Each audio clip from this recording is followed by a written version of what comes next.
আর ছোলা সিদ্ধ করে রেখেছি।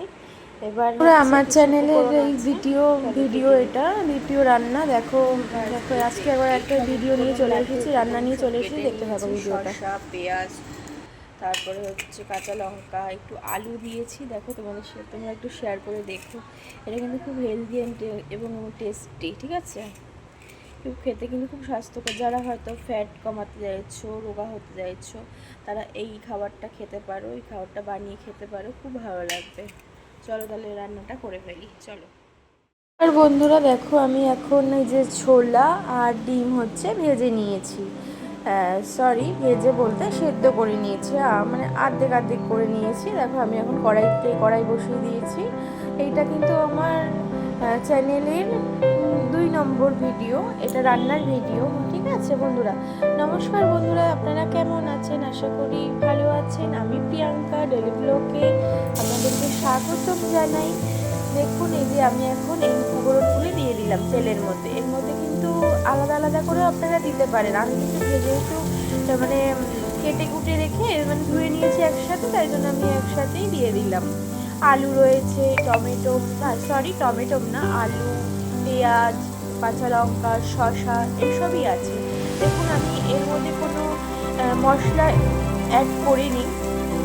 বলতে মানে এটা যেহেতু হেলদি এবং টেস্টি, তাই জন্য কোনো মশলা, হলুদও জাস্ট অ্যাড করিনি।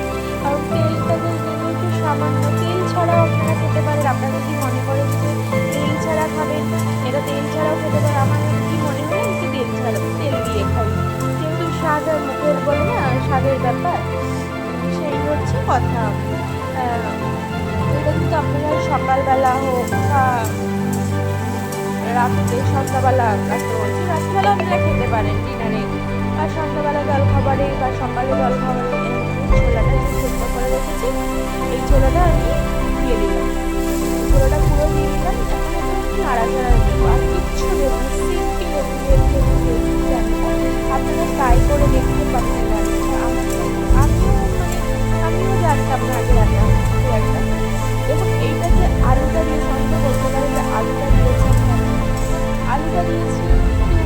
ভালো লাগবে। আলুটা কিন্তু খাওয়া ভালো না শুধু, কিন্তু আলুটা দিলে মানে আলুও দিতে পারে। আর এরপরে আপনারা অনেক ভেজিটেবল দিতে পারেন, যেমন গাজর, বিনস দিতে পারেন, তারপরে ক্যাপসিকাম দিতে পারেন, অনেক কিছু ভেজিটেবল দিতে পারেন। টেস্টি। এখন আমি কিন্তু অল্প করে লবণ, দেখতে মনে হচ্ছে অনেকটা লবণ, তো লবণ আপনারা চাইলে যদি লবণ, যারা অপশনাল, লবণ খেতেও পারে, নাও খেতে পারে, তাই জন্য লবণ দিতেও পারেন, নাও দিতে পারেন। কিন্তু মশলা এর আগে আমি বানিয়েছি, খুব ভালো লেগেছে, তাই জন্য আপনাদের সাথে শেয়ার করলাম এই রান্নাটা।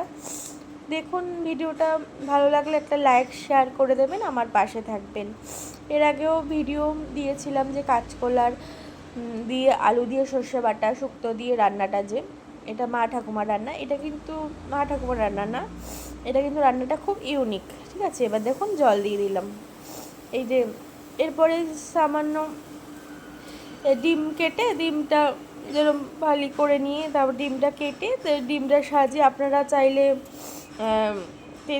তেঁতুলের টক বা কোনো কিছু দিয়েও খেতে পারেন, এটা অপশনাল। আমি খাইনি, আমি মানে এটা দিইনি যেহেতু। দেখুন এই যে ডিমটা না আমি ছুরির মাধ্যমে কাটিনি, কারণ ছুরি আমার ঘরে রয়েছে, কিন্তু ছুরি আমি ইউজ করিনি। আমি কিন্তু ওই যে খুন্তির মাধ্যমে এইভাবে 4 ফালি করে এই যে ডিমটাকে আমি কেটে নিচ্ছি 4 ফালি করে। এইভাবে ডিমটা কেটে নেবেন। এইভাবে কাটলে কি হয় বলুন তো, মানে এই যে আমি যে রান্নাটা যে বানালাম, এই উপকরণটা যে বানালাম, এইটা গ্রেভিটার মধ্যে ঢুকে যায়, এটা উপরে রয়েছে। দেখুন এই যে, দেখে থাকুন বন্ধুরা। আমার রান্নাটা দেখো পুরো কমপ্লিট হয়ে গেছে, আমি সার্ভ করে নিয়েছি। তোমরা প্লেটে যদি পারো প্লেটে সার্ভ করতে পারো, আমি একটা বাটির মধ্যে সার্ভ করে নিয়েছি। এর মধ্যে আমি একটু সাজানোর জন্য, ভালো লাগার জন্য আমি একটু দেখতে, তোমরা তো দেখলেই যে ডিমটা আমি 4 ফালি করে নিয়েছি।